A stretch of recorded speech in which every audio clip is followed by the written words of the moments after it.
Hello and a very warm welcome to a brand new edition of World Panorama with me, Frank Pereira, on Rajya Sabha Television. Over the next half an hour, we'll bring you a roundup of all the significant events to have happened around the world this week. But first, a look at the headlines. Government forces recapture most of Syria's largest city. At least 6,000 civilians and rebels have left Aleppo after evacuations began on Thursday. Evacuation halted, aid workers asked to leave eastern part of the city.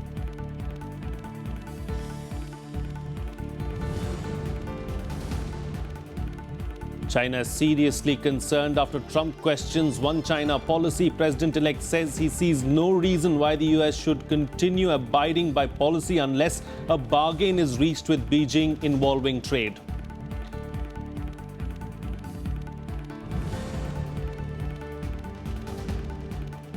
US Federal Reserve goes for a 25 basis points rate hike. This, the first in a year, sees the Donald Trump administration boosting US economy in the year ahead. Euro tumbles to 14-year low against the dollar.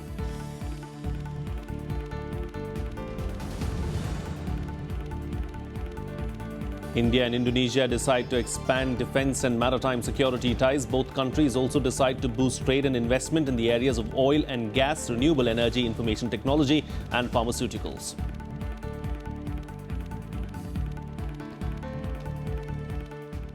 Our top focus on World Panorama this week. Thousands of Syrian civilians and rebels are hoping to leave the city of Aleppo despite the suspension of an evacuation agreed with the government.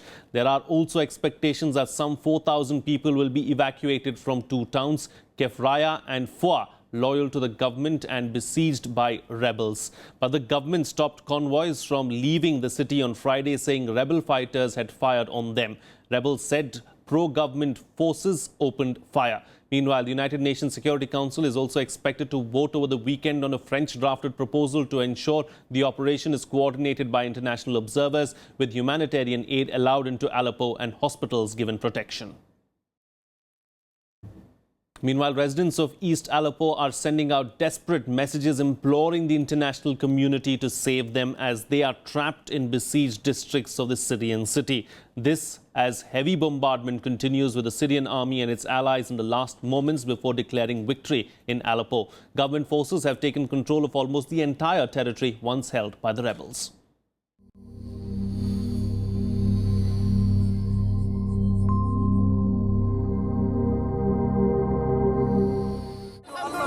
May God salute the Syrian Arab army and hopefully joy always happens. Celebrations on the streets as the last of eastern Aleppo's neighborhoods are set to fall to the Syrian regime. A bloody end to the 4-year battle for the control of the city. The Assad government already controls western Aleppo, and now its troops claim to have taken control of 98% of the east as well. The government forces entered here on 27th of November, backed by continual airstrikes. We are all happy at this liberation, and we have finally seen the end of the militants.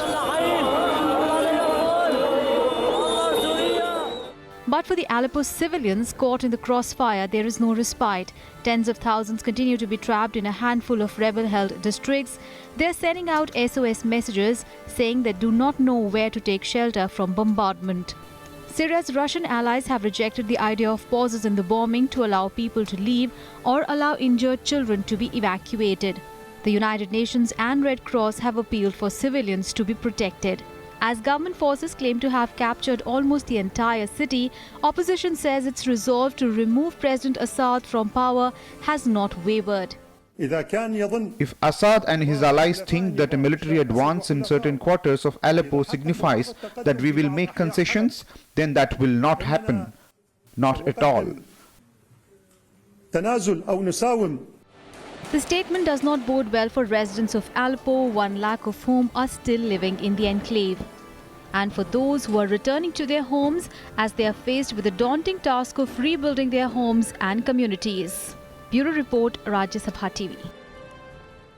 Well, joining me for a chat this week to talk about this is former Ambassador Suresh K Goel. Ambassador, thank you so much for joining me on the program. The situation in Aleppo indeed is grave. We've seen fighting go on there for almost 4 years. Of course, there seems to be a lull at the moment, and few people have been evacuated from the fighting in the region, but the situation still remains grim, doesn't it?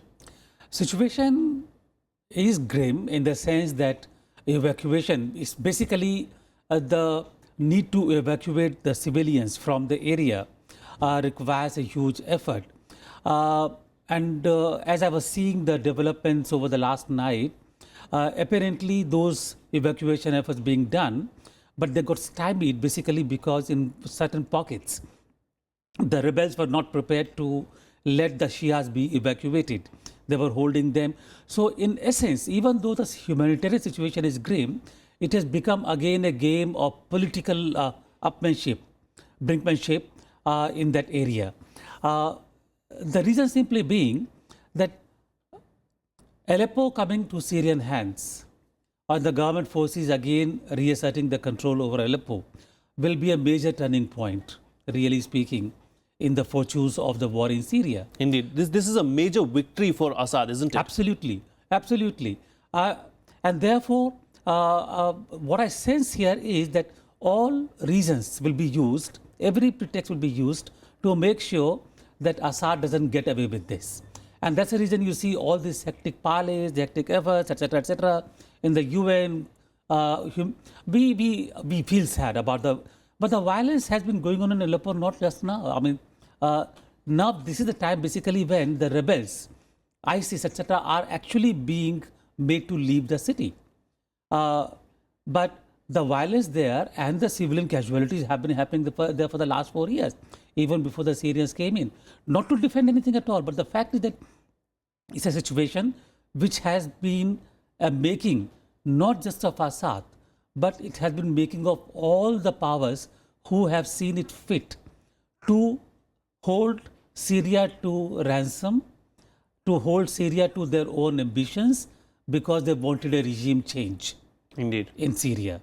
And what I see happening here is a catastrophic development because of those kind of foreign ambitions. You know, talking about forces, we've seen that ever since Donald Trump has won the election in the US, the Russians and the Assad regime have become far more assertive in Syria. They've taken control of Aleppo after Donald Trump won. Is there a message or a signal in that? I think Aleppo was on the way to being resolved even before Trump's victory was announced. It actually accelerated then the control or the reversion of control to the Syrian forces.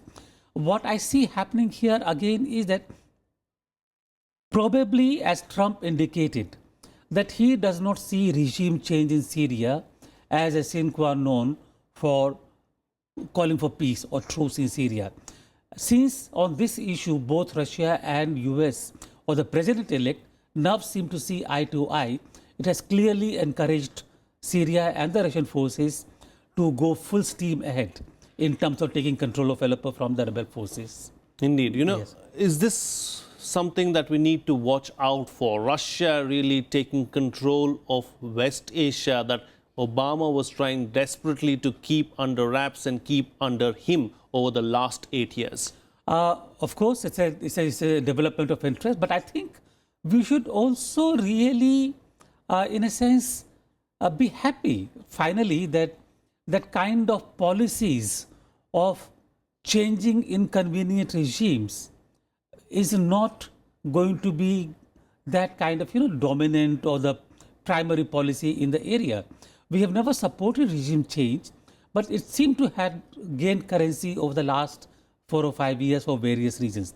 So what we can now look forward to is that the governments in the area will be allowed to function, and hopefully they will be allowed to function in the governance the way it can actually restore rights to people, it can restore peace to the area where the development and peace can be peace with justice can be assured.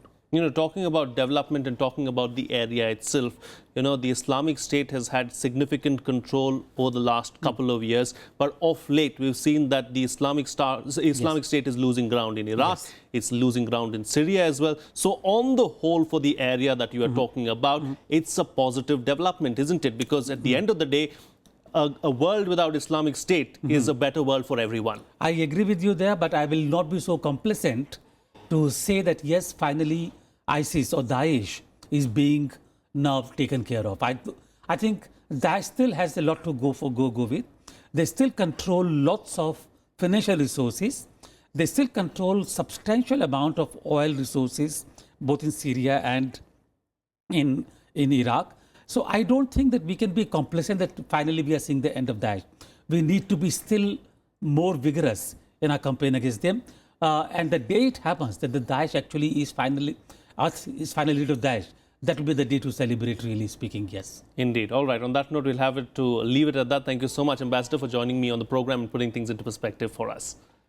Well, moving on now, India and Indonesia signed 3 agreements to boost the security and defence ties between the two nations earlier this week. This was after Prime Minister Narendra Modi held delegation-level talks with visiting Indonesian President Joko Widodo.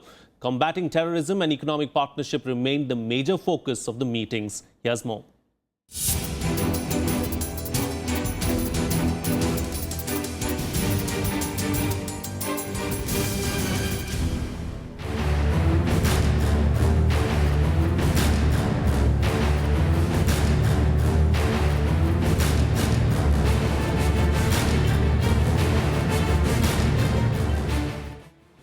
Combating terrorism topped the agenda in the talks between Prime Minister Narendra Modi and Indonesian President Joko Widodo on Monday.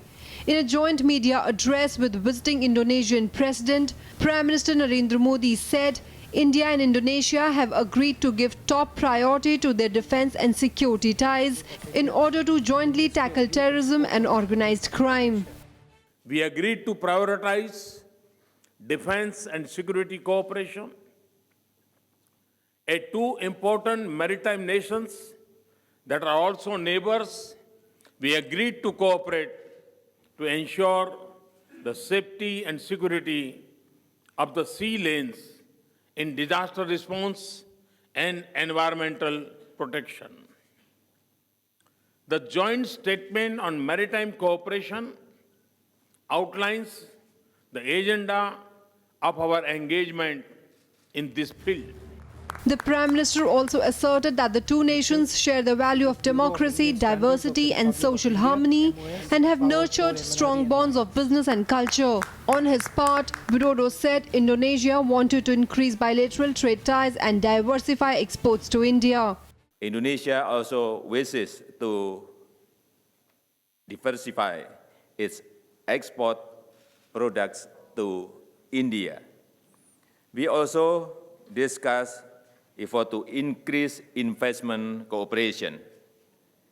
Indonesia invites India to increase investment cooperation in pharmaceutical, IT, and automotive.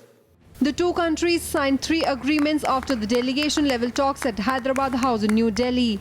A memorandum of understanding was signed on cooperation in the area of youth and sports, while another was signed on cooperation in the area of standardization. Earlier in the day, Widodo was accorded a ceremonial welcome at the Rashtrapati Bhavan, following which he met President Pranab Mukherjee and Vice President Mohammad Hamid Ansari. He also paid floral tributes to Mahatma Gandhi at Rajghat in New Delhi. Bureau Report, Rajya Sabha TV. Well, it's time for a short break now, but still to come, US Fed lifts interest rates, sees faster pace of rate and hikes in Trump's first year. Dollar jumps against the pound and euro following the announcement. That and much more still to come. Stay tuned. We'll be right back.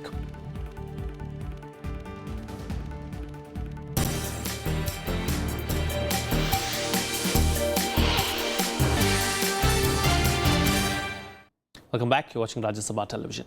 Well, the US Federal Reserve on Wednesday raised the benchmark interest rate by a 1/4 percentage point to between 0.50% and 0.75%. The rise is aimed at improving economy with 1 month to go before President-elect Donald Trump takes office. The policy-setting Federal Open Market Committee voted unanimously to increase the key federal funds rate, but repeated that the world's biggest economy will require only gradual increases going forward.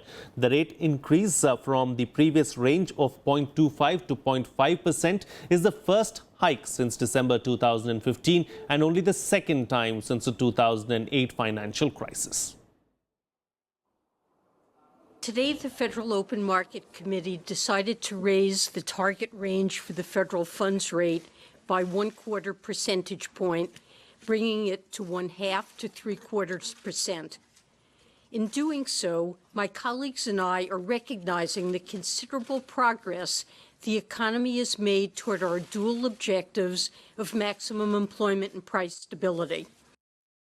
Meanwhile, China has expressed serious concern after Donald Trump questioned the US's Taiwan policy. The president-elect said he saw no reason why the US should continue abiding by the One China policy unless a bargain is reached with Beijing involving trade. His comments came days after he held a telephonic conversation with Taiwan's president, a move that had invited Beijing's wrath.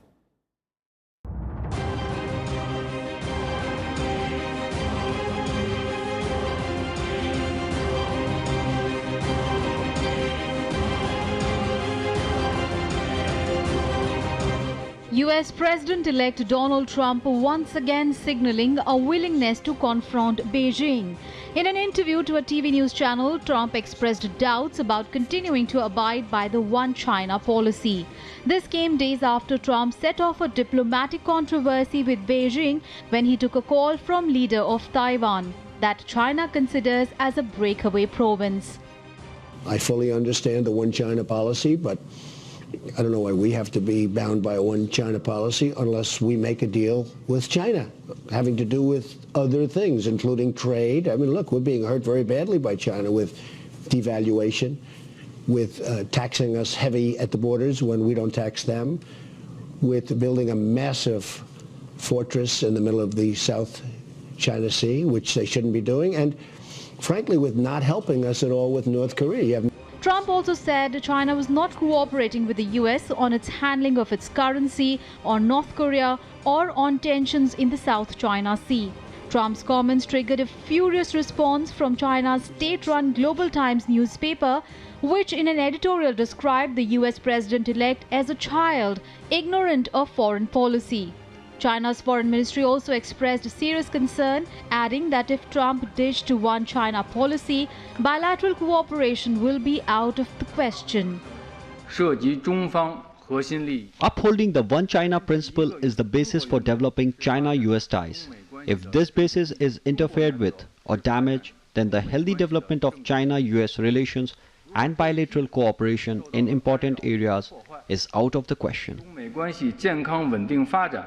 Antagonistic rhetoric towards China has been a staple feature of Trump's campaign rallies. He has accused China of manipulating the value of its currency in order to give its products price advantage in the American market, and has also called for steeper tariffs on products imported from China. Bureau Report, Rajya Sabha TV. Well, much else has unfolded around the world this week. Here's a quick roundup of all the other international news of the week in Globe Watch.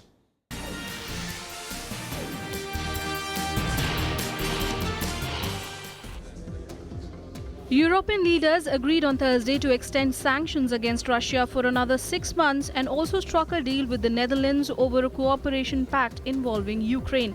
The bloc's 28 leaders meeting at a summit in Brussels agreed that the sanctions, which were imposed in 2014 over Moscow's role in eastern Ukraine, remain in force until at least the end of June 2017. Meanwhile, the EU leaders also agreed to Dutch demands that the bloc's landmark association agreement with Ukraine will not entail future EU membership for Kiev. Incoming UN Secretary-General Antonio Guterres has announced the appointment of Nigeria's Environment Minister Amina Mohammed to be the UN's Deputy Secretary-General. Senior Brazilian Foreign Ministry official Maria Luisa Ribeiro Viotti will serve as Guterres' Chief of Staff, while Kyung-Hwa Kang of South Korea was appointed to the new position of Special Advisor on Policy. Guterres has made gender parity a priority of his tenure, which begins from the 1st of January. The US, South Korea and Japan have pledged to work closely together to impose sanctions against North Korea for its nuclear missile tests. Nuclear envoys from the three countries met in Seoul for the first time after the UNSC imposed sanctions against North Korea in late November. The sanctions are aimed at cutting the North's annual export revenue by a quarter in response to its fifth and largest nuclear test in September.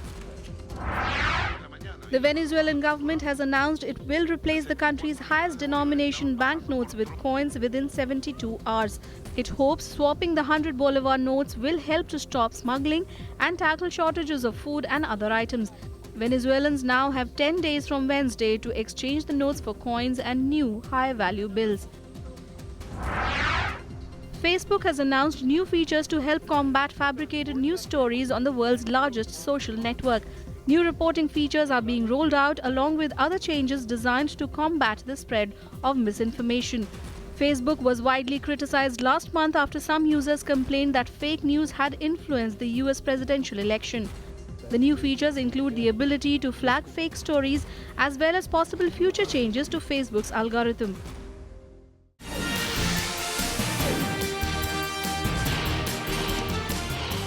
Well, let's now shift focus and bring you up to speed with all the sports news you might have missed this week in Sports Action.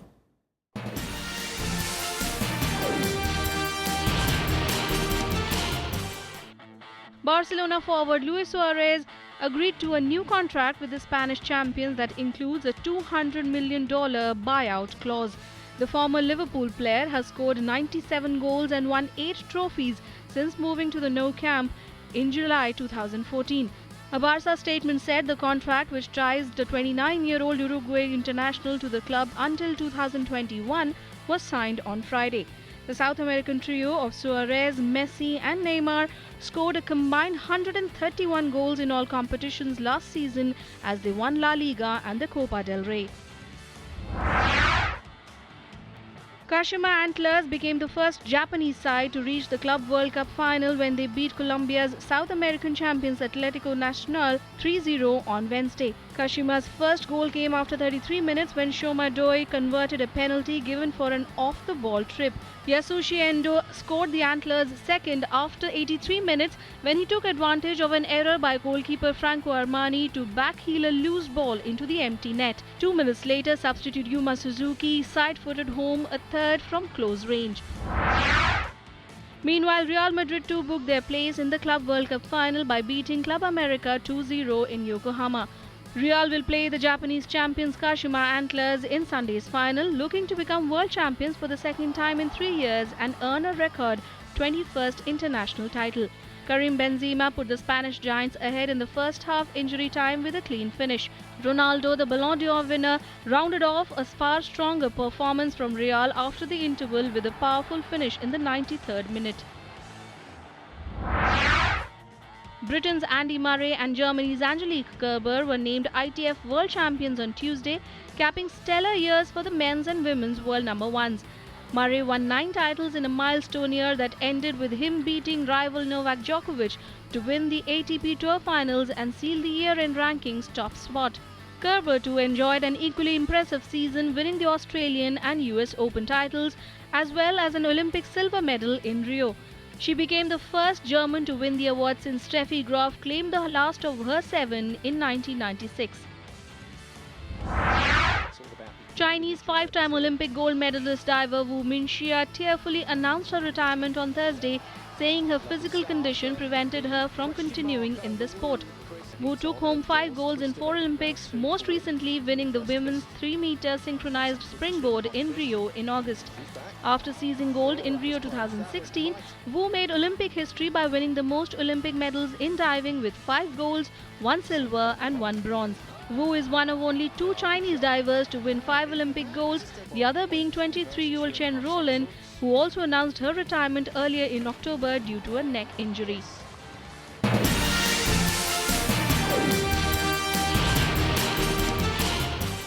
And finally, tiger cubs and meerkats at London Zoo woke up to a feast of seasonal treats on Thursday, all designed to encourage them to use their natural talents. 6-month-old Sumatran tiger cubs Achilles and Karis used their newly learned hunting skills to rip open their presents, while the meerkats foraged under a mini Christmas tree for treats of pine cone baubles stuffed with festive veggies. I'm going to leave you this week with these visuals from England. See you again next time.